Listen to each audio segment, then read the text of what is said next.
मात्र पाठिंबा देण्यासाठी नितीश कुमार यांनी 3 मंत्रालयांची मागणी केली आहे। रेल्वे, कृषी आणि वित्त मंत्रालयावरती नितीश कुमार यांची नजर आहे। यापैकी रेल्वे मंत्रालयाला नितीश कुमार यांचं प्राधान्य आहे।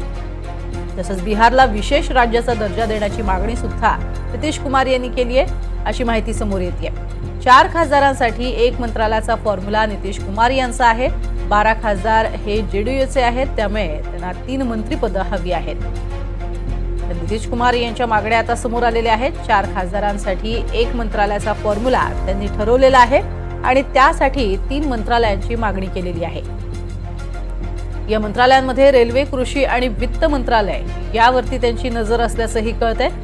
त्यामुळे जरी त्यांनी स्वाक्षरी दिलेली असली एनडीएच्या पाठिंब्यासाठी, तरी सुद्धा त्यांच्या या मागण्यांचा काय विचार होतो, कशा पद्धतीने विचार केला जातो हेही पाहणं महत्त्वाचं ठरणार आहे।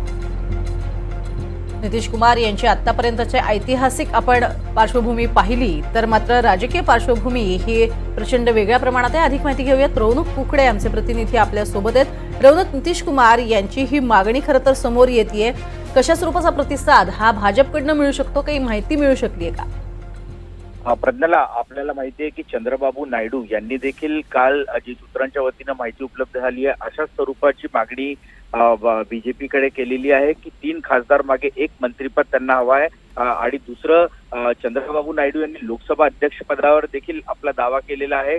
नितीश कुमारांचा जर विचार केला तर त्यांनी बिहारला विशेष दर्जा मिळावा अशा स्वरूपाची मागणी त्याच्या आधी देखील त्यांची राहिलेली आहे। त्यामुळे आता ते की फॅक्टर या सरकारमध्ये की रोल त्यांचा असणार आहे। त्यामुळे परत एकदा ही मागणी जी आहे ती त्यांनी पुढे केलेली आहे आणि जी सूत्रांच्या वतीनं माहिती उपलब्ध होते आहे, पंतप्रधान असतील किंवा अमित शहा असतील या मागणीकडे पॉझिटिव्हली बघतायत आणि लवकरच सरकार गठन झाल्यानंतर या संदर्भातला एक महत्वाचा निर्णय जो आहे तो केंद्र सरकार घेऊ शकते, अशा पद्धतीची परिस्थिती जी आहे ती पाहायला मिळते।